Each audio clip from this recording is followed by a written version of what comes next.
Just follow my lead, baby. I'm following Just follow you. my lead. I'll follow you anywhere. You ready? I'm ready. Let's do Whither this. thou goest. That was one of my chapters. Whither thou goest, I will go. Wow. Wherever you... Oh, I was going to do another part. I was going to add the bass in. We were still on the verse. Hey, how are you, babe? Hey, I'm good. Ready to do our last podcast of the year? Yes. And for those of you who listen Yes. every week, we did promise you at the end of the last... By the way, if you didn't listen to last week's episode, the December 9th roadcast, you need to go check that out. That was a dang good episode. I need to go listen to on it. parenting. Yeah, it was good. But we promised people a mystery guest today. The mystery guest has her yearly allergies and talks a lot in her job. And so she's lost her voice. So Yeah. she was whispering. And we're going to Yes. postpone her till the first of the year. This is our last podcast episode of the year. So Merry Christmas. Happy New Year to everyone. Yes. Tis the season where everyone's really, really crazy and busy and all Does that. anyone else, are you just sitting there with a stack of lists, of grocery lists, Instacart lists, menus for this, that, and the other, shopping lists, Christmas lists? We would love to hear from you. Lists if on you lists. are one of those couples that say, we're not doing gifts, we're just going to turn the lights off and go to Broken Bow for Christmas, or we're going to travel to New York City, or we're going to go to Europe, or what do y'all do for Christmas? Everybody going to be... And how about, do you open presents on Christmas Eve, and then all the unwrapped toys that Santa left are just unwrapped under the tree on Christmas Day? Or do you do that? Do you do a gift exchange where you do the white elephant gifts, or you do a name draw? Do you do the little game where you can steal from people and get all mad and end up in a fight? Do you tell your kids you can open one present on Christmas Eve and that's it, and then open everything? And I think here's the biggest question. Are you the kind of family? I remember, God bless you if you're this family, but we made it a big deal in our family to go around and open one at a time. We all watched each other open our presents. Yes. And then the first time I was with a family and they all just dug in and started opening all the presents That's at once. horrific. I was like, what are y'all doing? That drives me crazy. Okay. And I'm sorry if that's your family, Yep. because that's what you came from. But here's why I don't love that. Because when everyone's like, all breaking in at the same time, no one, it doesn't give it the honor that it's due to the person who, to the giver and also to the receiver. Yeah. You you want to see the reaction of the people. Yeah. But if you're the one opening, I understand that where that could have evolved from. Like it came from the person who doesn't want to be in the spotlight opening their gift. Social anxiety. And what if you hate the gift and you have to feign? Or you have the gift you have already. To act like you like it. Thank you for this tie. Thank you for these socks. I do remember, whenever I'd open up a gift once we had kids. Let's say I opened a gift and it is something that I had, but I'm never going to go, oh, I already have this. Who's going to do that? But your kids will go, oh, Mom, you have that. And I'm like, oh, just kidding. Shut up. Speaking of that, I saw on social media a video where all the grandkids had wrapped up stuff from all around the grandma's house. Oh, and she started opening every gift. And it was so funny, her reaction. She didn't clue in for a long time. But it was hilarious. She opened all the stuff from her house, or other people opened it up and it was from her house? No, it was all her gifts. So every one of her gifts, she'd opened it and they had grabbed it from somewhere in her house or in her closet or whatever. And it was that's so funny, her reaction. But then she finally clued in, you know. I watched a reel the other day and it was the same kind of thing, but there's a million people in the house and grandma's just in the kitchen just humped up cooking. So she's not paying attention to anything. Well, each of the kids sneaks back to her closet and puts on a piece of her clothing. So, like even like one of the boys might have like one of her kind of like flannel shirts or whatever. Yeah. And then someone had on her apron, and then someone put on a shirt of hers. And so every single one of the grandkids, which it looked like there were probably like 8 to 10 grandkids, and they're all grown, and they all just show up and they're like, hi. And they give her a hug, and she doesn't really notice. And then after a little bit, they're all behind her back just laughing.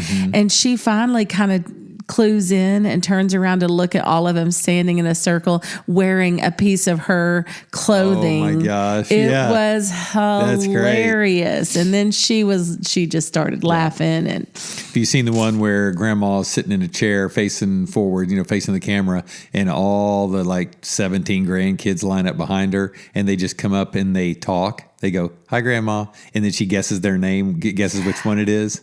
It's pretty cool. Have you ever seen that? Cool. No. Yeah, that's a good one. That's a really good one. Just so awesome. So much to look forward to. Yeah. Yeah. So I love it. As we look back, we're going to kind of wrap the year up. Man, year in review. You and I have been talking about lately just how grateful we are. Just, man, looking back at October 16, 2024, and as starting long haul marriage and wondering if this thing was going to be, if our doors were still going to be open a year later. And here we are, wow, just a little over a year later. And man, it's so good. So good. God has just brought so many couples and so many opportunities. And man, for 2026, I was just telling a friend today, I've got 9 weddings on the board already. And most of those we're doing premarital with the couples. And so it's just, man, it's been such a great opportunity just to do what we love to do. Yeah. And, again, thanks to all our generous donors and all the people who use our services, because we wouldn't be doing it without you. But just gratitude. Yeah. As we look back over, go ahead. Well, I just recently have, different parties or Christmas things or birthday parties or baby showers or whatever. I've run into quite a few people, the last couple of weeks. And of course, they talk about long haul. They're like, oh my goodness, we get to, we follow you on social media. We get to see everything that y'all are doing. And it just looks like y'all are, doing great. And it's so much fun to be able to talk about long haul and what we get to do. And I know the whole time I'm talking, I have the most giant smile on my face. And it's not fake. It is so genuine. And we talk about it every day, but not all these people listening to the podcast are in our home every day. But I would say almost every single day, we say, man, I love that we get to do this.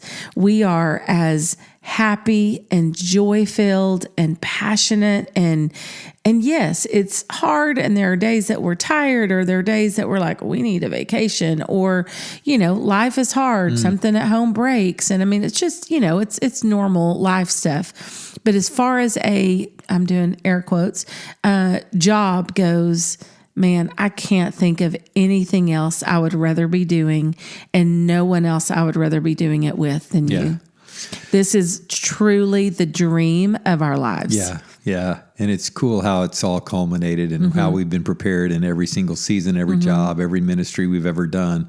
It culminates perfectly into what we're doing. Yeah. And so if you just as far as starting a business and doing business with your spouse, I guess what's been the biggest maybe surprise about that, something that you would have never seen coming? And then what's been the hardest thing? It's not happy crappy. Honestly, biggest surprise, and what's the hardest? The hardest and the surprise are maybe the same for me. I think I was surprised at how hard it was starting out, and how hard our differences were, because we'd lived together already. We'd been married 35 years at that point in time. A year ago. So we knew him. And so it's not like, oh, surprise, I didn't know who Brian Hackney was. We knew each other, but we've worked together before at, the church we were working at before, but in two different areas. So I had my lane, you had your lane. Well, now we're in the same lane and we're like running each other off the road, and just the pressure cooker that it was getting started. I think that surprised me, and how difficult it was meshing our personalities, like bumping heads for a little bit.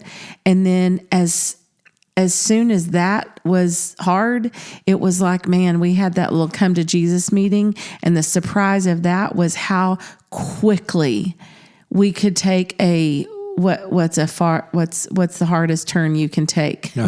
Hard left turn, or a 180, or a whatever it is. Jackknife. A jackknife on the Santa Ana. Whatever it is that is the sharpest turn you can possibly take. Yeah. It went from, man, this is not working. This is hard. This is unsustainable. This is not healthy for us individually, for each other, at the pace that we were working and the pressure with which we were working under. And we just both released it that day. Yeah. And, that was surprising how quickly something could shift in a good direction. And it's good how many tools that we've learned, and these are the things we share with couples, but how many tools we've learned about really like repair attempts, like learning to repair or attempt to repair something that you've broken, because we would break stuff, every day. And it was like, I'm talking about like big emotional breaks sometimes, and we would have to repair it. But I think I'm more proud about how we have learned to repair those things and not let them linger for 2 hours, 2 days, and just repair those things and go on, and then learn from them. I think my biggest surprise was that I got to, like, this sounds so, I don't know what it sounds like, but after 36 years, I got to know you as a human being, as a person, not just as, I don't know, man, as my wife or the mother of my kids, or Mimi now, the grandma. I got to see you just as a human being in a deeper way, like who you are and like the gifts you bring to the table, like working with you. Like, man, here's instead of just this, I don't know, this person, and I, again, wrote about it in the book, and just that, and I've said it a bunch lately, but just that gratitude for who you are has allowed me to see you in a deeper way, and vice versa. Like, looking at you and being curious in a deeper way about you as a human, as a coworker, as an employee, as an employer, as an owner, as all of those things just made me really appreciate and just see different facets of you and your personality, different depths of you. And it's made me like respect you more. And I felt a lot of that from you as well. I mean, I did. It's like when you're watching me in here do my thing. Oh yeah. I mean, I'm just like amazed. Like, he won't quit. He does not quit. He will figure it out. And I watched you this whole year figure things out. And I mean, I've watched you our whole marriage, when you took our washing machine broke, and I'm like, I would never in a million years, I am calling somebody, or I am going to, wherever, Lowe's, and buying me a new washer.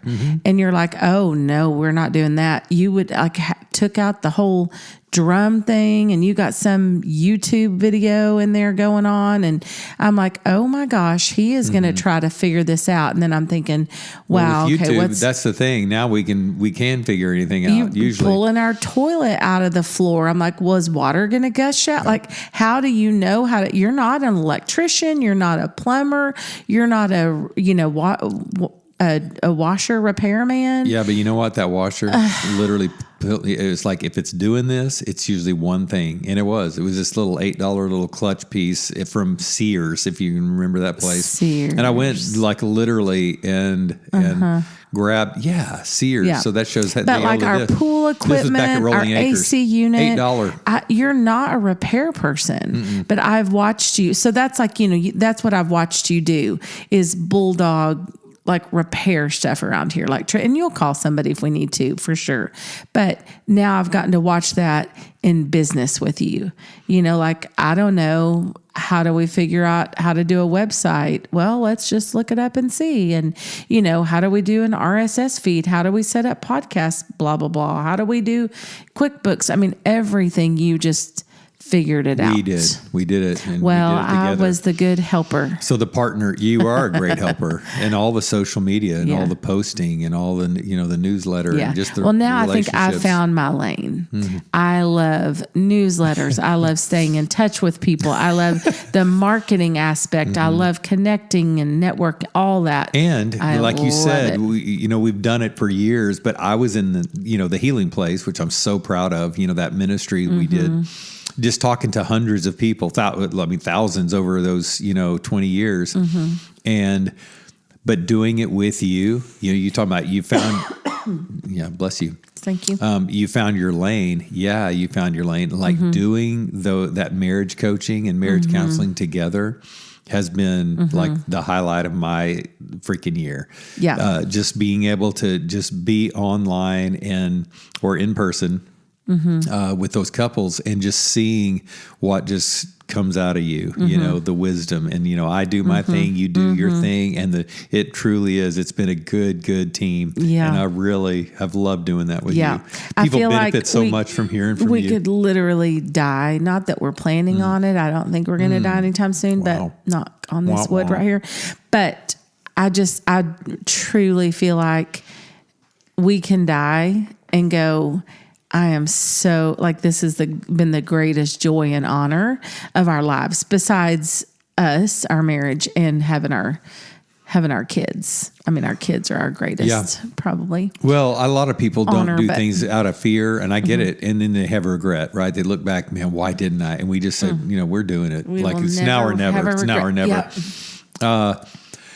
So if you had to go back a year ago and say, just in the way of okay, buckle up, girl, warning, danger, Will Robinson, what would you tell that Jamie, but on October 15th, 2024? Buckle up. And here we go. And it's not going to be like this forever. It's like motherhood. When you first start out, especially when it's your first baby, you don't know, and your whole world has been turned upside down. And you're like, okay, wow, this is what I've always wanted, but it sure does suck. Waking up all during the night and just attached to that baby. This sounds so selfish of me, but with nursing, you're literally just a cow, just breastfeeding on demand. It feels like that's your whole job. Not me. Because guess what? It is your whole job right then. But if you could know, your body's tired, your body's sore, your whole schedule's been turned upside down, your house is a wreck, you've got spit up all over you, you think, will I ever shower again in peace? I mean, all of those days of oh my word. But now once you do it one time, you realize, what, this doesn't last forever. This really does move quickly. It does pass. And so I would say the same thing. This is like a journey of motherhood. This is something you are birthing right now, and it's not always going to be hard like this. So there's going to be some things that you're going to learn to navigate and move through, but don't move through them just to get past them, because this is building muscles in you that you're going to need for the long haul, this is the long game. And so we needed to build those muscles of resilience and stick to something when it's hard and figure it out together, repair, when something's gone wonky. So I think that's what I would tell her is it's going to be hard, but it won't last forever. Yeah. It like you, it's so funny that it did. We've talked about it before on maybe another episode, but how it did catch me a little by surprise. It's oh yeah, we are very different. And oh yeah, this is when they're going to come out, when we're working together, starting something. And man, it was, there were so many opportunities for this thing to go off the rail. And I remember joking, turns out you need to be married if you're going to have a marriage ministry. So in what ways do you feel like like I feel like our marriage grew this year, like in a significant way. 100%, yes. So in what ways do you think we grew as a couple?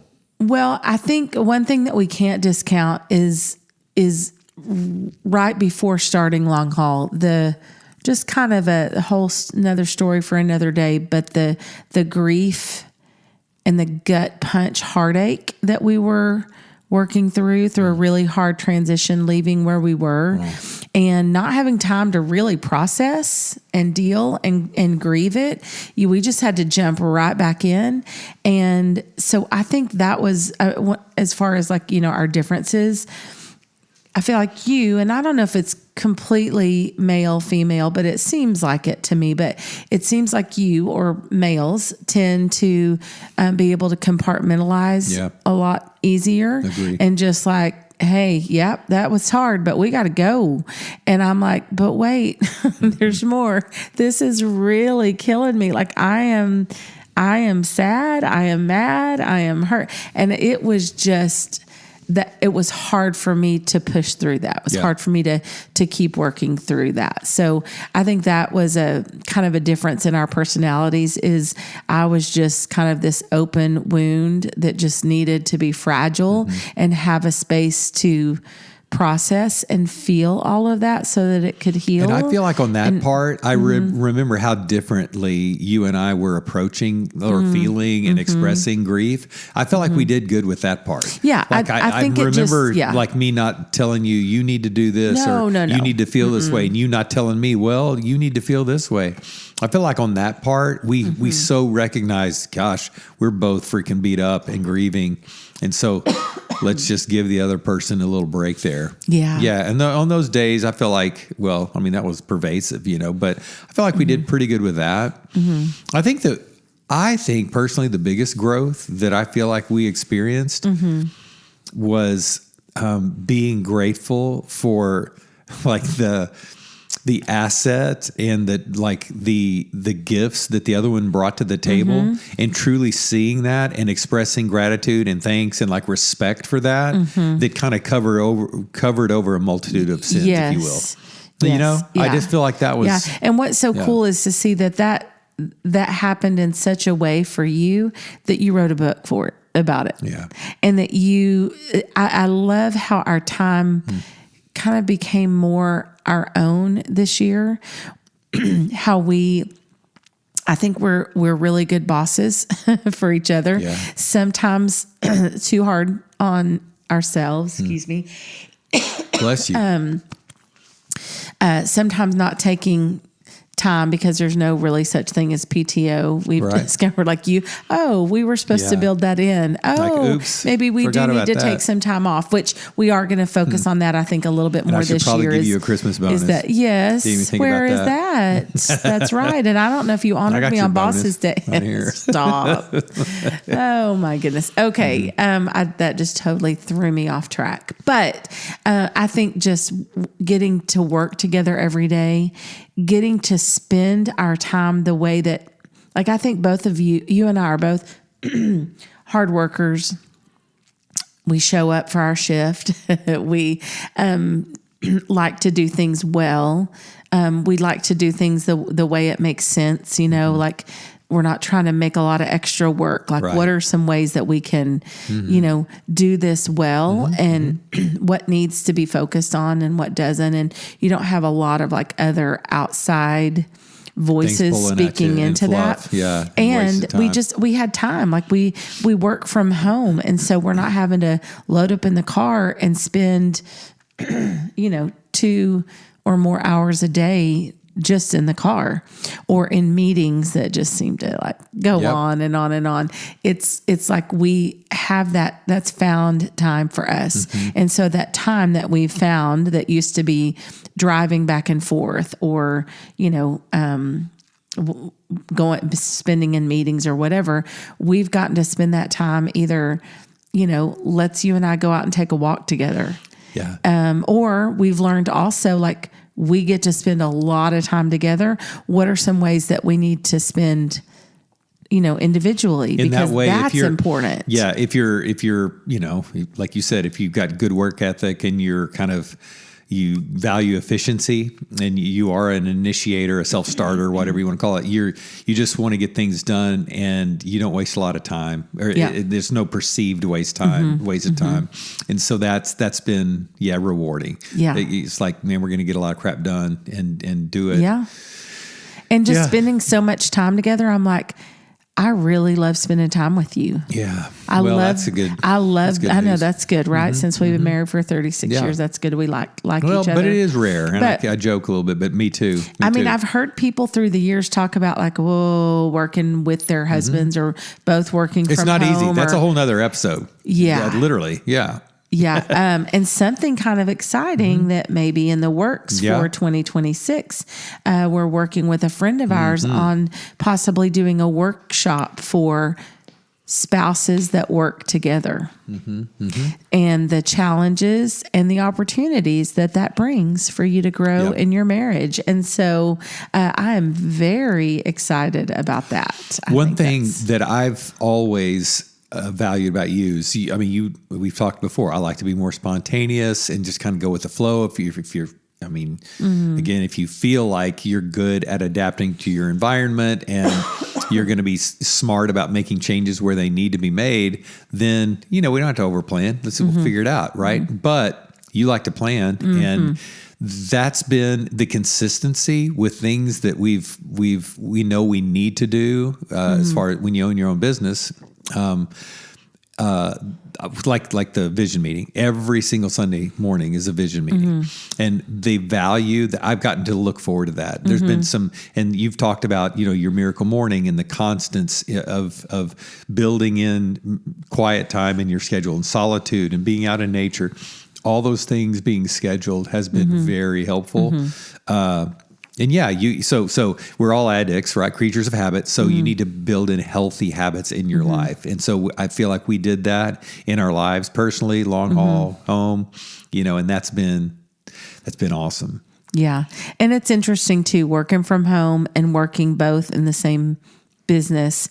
I have such a high priority on kind of keeping the home fires burning, just wanting our home to feel comfy and cozy and kind of clean, pretty much clean.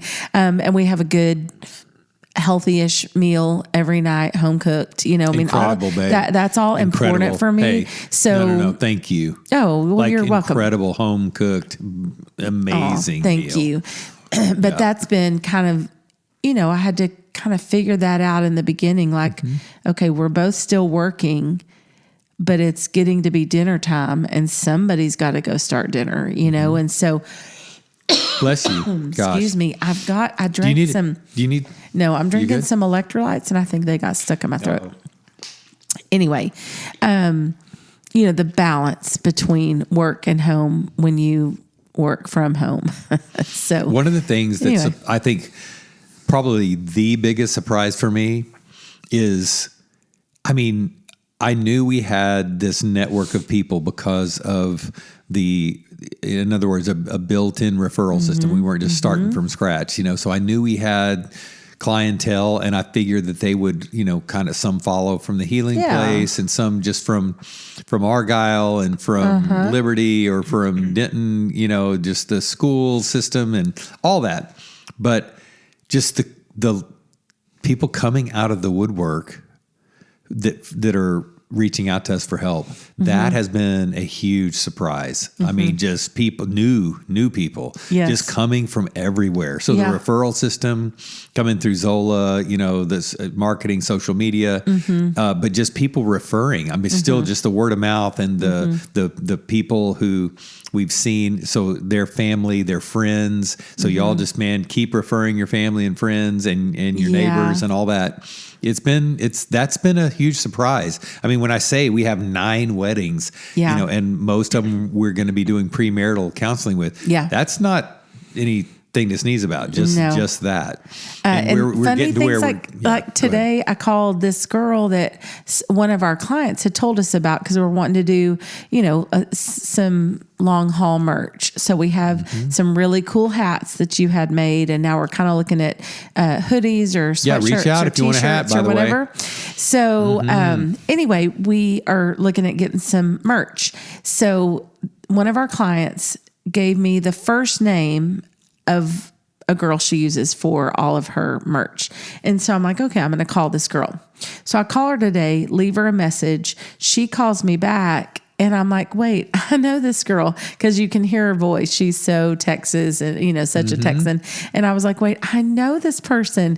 And so she said, it was so funny when I got your message. She said, I've been on your website like several times in the last 2 weeks, just looking over everything y'all do. And our daughter's getting married, and I'm really interested in possibly getting a premarital package, hitting the road package for her. Looking at doing her wedding, blah, blah, blah, blah, blah. But I'm like, that is so crazy. I call this first name of this girl, and she knows who I am. I know who it is, but I didn't know because it was just the first name. And she's been on our website this week. And she's like, it's so funny that I hear from you. Right. So we hear that a lot, running into people like, oh my goodness, I was just thinking I need to reach out to y'all. And, there you have it. There's somebody else reaching out. It's really, really cool. I mean, I just feel like God's hand of favor is on long haul marriage, just opening doors, providing through incredible donors, people who, pay for our services, and we're able to help people. And like you always say, we just don't ever want to say no.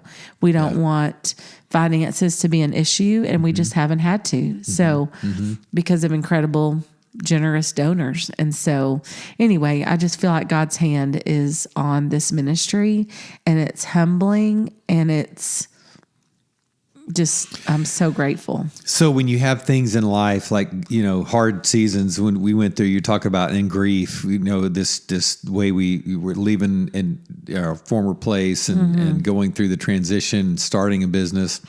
What are some of the habits that you installed in your life that made the biggest difference in like this last year? Some personal habits that helped you. Because I've got a few. Good question. Yeah. How about? Good question. Yeah. I think a lot of ours are the same.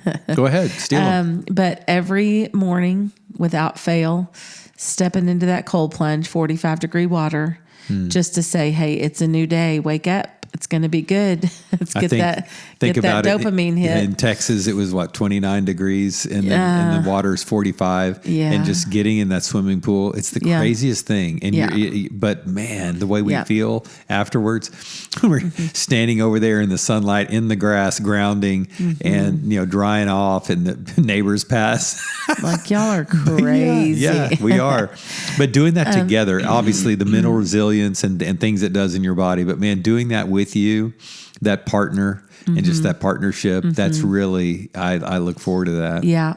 And because our time we're able to allocate it differently now that we're not driving to a place to work and sitting through meetings, the time that we can between appointments go outside and just soak up the sun and go for a walk. What I've tried to start implementing as of late is when there are certain clients that, it's going to be a phone call instead of a Zoom or whatever.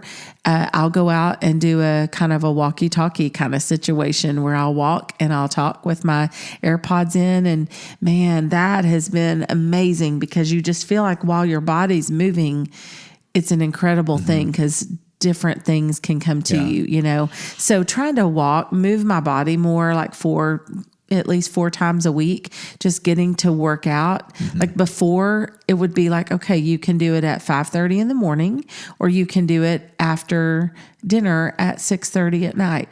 But now we can build it kind of into our day. So moving more, being outside, being in the sunshine. And some people may say, and we've said this, and yes, mine are some of the same. I would say grounding. And when I say that, I mean barefoot in the grass for extended period of time. It's kind of automatic when you stand in the grass, supposedly what it does. Those positively charged ions, and your feet hitting that grass and what it does to your body. But just and doing breath work, finding time to do some meditation and being in nature. And so people who can't, they're in the concrete jungle, you know, man, God bless you. But if you have access to nature, being outside and, you know, looking, you know, hugging a tree, right? But being in nature, I used to see it as kind of this bonus when I could go to the trails, you know, and walk. But that's a regular part of my life, and it's significant. I mean, it's definitely significant. Yeah. So I would say everyone needs to try to do that. And we all hear we shouldn't be on our phone so much. I think the other day I asked a question. I said, "So do you value your spouse more than social media?" And we would all want to say yes, and maybe we do, right? Or at least we want to. But when you look at your screen time, you know, if it says 9 hours, did you spend 9 hours with your spouse? Yeah. So even though you kind of want to push back and say, no, but I value my spouse way more than social media. It's just that it's sobering to look at the time spent. It is.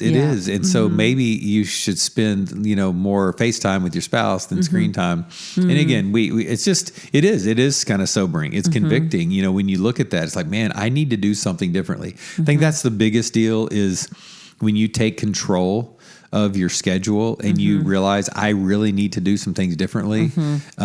So some of the things that we built into our lives made a big difference.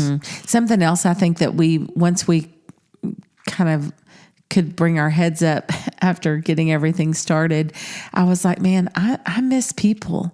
You know, we're here all the time. And even if we you know, meeting with clients, I mean, that's people, but I mean, leaving the house. Yeah. So I've really enjoyed exploring that with you. And I watch out. That needs to be more of your life for sure. Yeah. I see it's like, hey, babe, you need to go have some coffee. Yeah. With some more ladies. of like an extrovert and more of a, you know, kind of a social person.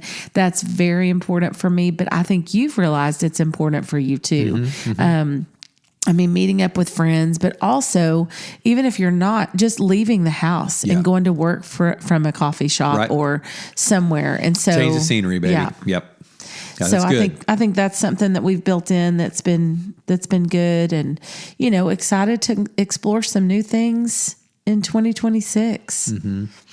So when you look at the landscape, just some of the things that you know, it's very, very hard right now. Just hard to be a human, hard to be alive. You know, and from the economy to, you know, people seeing so much negativity because our brains obviously weren't wired to know so much that we can know all at once. What are you seeing as one of the most important things that couples can do in their marriage to kind of mitigate some of the damage that's done? Obviously, we can, get off social media, right? Try to spend more time in nature. What are some things that you're seeing as we're talking to couples that are some of the best payoffs? Just really kind of just really relevant, like applications, something they can apply to their lives right now that you're seeing in our couples that's making a difference.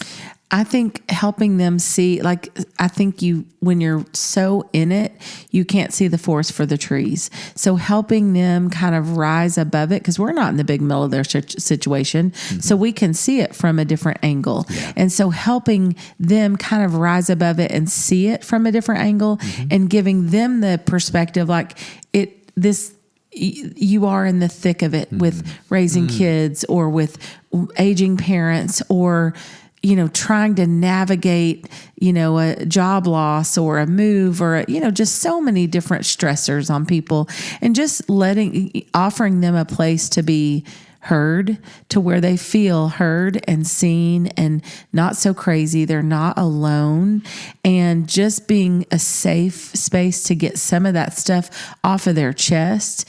If there were anything that they're dealing with, if it has some shame attached to it, hopefully being able to kind of relieve some of that and say, no, we don't want you to, there's no reason to feel shame over that. Let's get it out and let's, deal with it. And so just creating kind of a safe space, an environment for them, and helping them come together.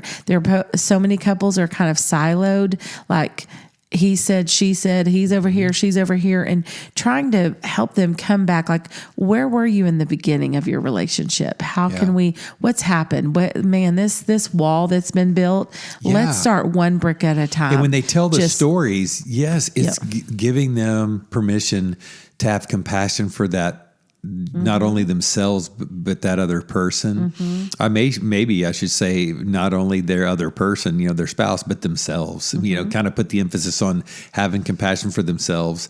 But when you tell that story about our family of origin wounds, our previous relationship wounds, all the baggage we bring in, of course we're malfunctioning. And we kind of give them that, we normalize it. We give them that permission to just say, man, forgive yourself. This is not easy. It's not a no-brainer. Yeah. This is hard stuff. And when they just hear that, it's like, oh, wow, okay. Yeah. And just hearing that, like when we just sit there and hearing couples just want to cry for that, now 35-year-old who was a 10-year-old telling about their, parents divorcing, or, the fear they had when the alcoholic father walked in. It's like, man, of course you're malfunctioning, and the compassion we feel. And I feel like sometimes they can get that perspective through our eyes and through our ears as we hear those stories told again. Yeah. I'm like, when's the last time you've connected with that story?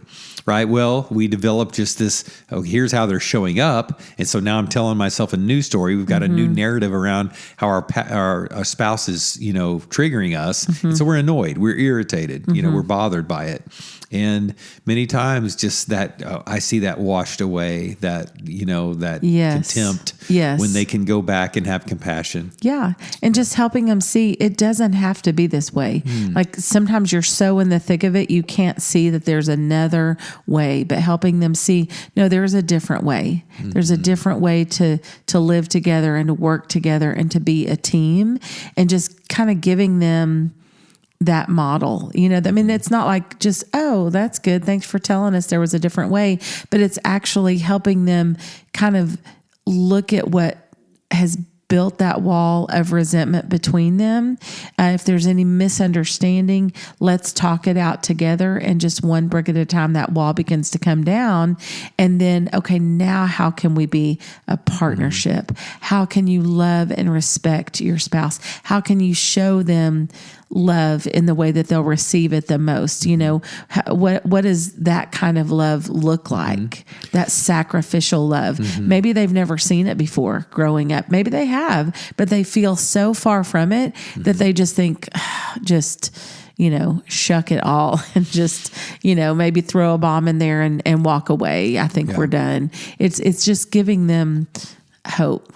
We've talked a lot about legacy, and we're proud of what we built, and we're proud we didn't quit. Man, it's never been easy. It's been hard, but we worked through, and we've even talked about growth this year and how we're proud of some of the tools that we've used. What are some areas where, as you look forward to just being real vulnerable, what are some areas that you want to grow in our marriage when you look forward to the new year? I think just communicating more, just eye to eye, face to face, phones down. We can be. It's funny you say that's my number one, because it's so comfortable. I know I just have this deep knowing and security that you love me deeply.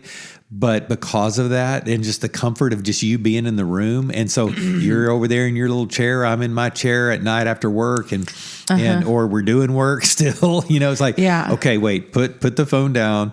But it's putting the phone down and being in each other's face and space. Yeah, and maybe choosing how, like, we work hard during the day, so it almost feels like, okay, one of us does. Like, okay, let's have dinner, like that. That's kind of the signal that, okay, work is over, we're going to have dinner, and now we're going to chill. And it's almost like, this feels good, this feels comfy, let's nestle in and watch a movie and play on our phones and play poker, whatever it is. And maybe deciding to switch it up a little bit. And in the evening, maybe instead of watching a show, or, sorry to say football, because we're always going to watch football. But if, maybe what are some projects? What are some things that maybe we want to work on and finish the workday, and let's go work in the garage together, or I don't know, something we've been wanting to do in the backyard, or, so I just kind of changing it up to where it works a different muscle. Like that's comfortable at the end of the day. And I look at those at our evenings like very fondly, but also I think that would be an area we could grow is try to spend at least a couple nights a week in a different way together. Yeah. And, younger couples listen to this and they may think, and they maybe rightly so. None of us know, but they may think, man, we've got so much more time. We've got so much time. And yeah, maybe, but I would just say just do it now. Because, man, obviously, you're going to look up and blink and where did all the time go? Where did the years go? And, man, how did my kid grow up so fast? But I think starting long haul, we just did it. It's like so many times just fear stops us from doing stuff that we really want to do. Just try it. Just start it. Do the thing. And so now that's given me a lot of kind of excitement for like what's coming. It's like whatever we want to do, just go do it. Just try it. Right? Just at least give it a shot. So love it. Well, babe, it's been a good 2025. Here's to 2026. Yes. And we'll be signing off here. It'll be our last podcast of the year. I may have said that. Be looking forward to, we do have a lot of plans for 2026 as far as rolling out some new content. But one of the things you're going to hear in the podcast is a lot more interviews. So we have some of those already scheduled and lined up, but us being on other people's podcasts and other people being on our podcast, we're having to be a little choosy now as far as that. But we're just going to open the doors to a lot more interaction, and we'll have some video podcasts. I told everybody we kind of stopped doing that when I saw that the highest listeners were audio on Apple, only. Audio only, but. You've got, once you do that video, you've got some teasers for social media, which is a good marketing tool for the podcast. But anyway, we look forward to 2026. We look forward to serving you guys and doing the premarital counseling, doing the wedding officiating, doing those intensives, doing those in the shops and the hitting the roads, the overhauls. So thank you. It's been an honor to serve you over this year, and we look forward to more. Can't wait. Thank you, guys. Love you all.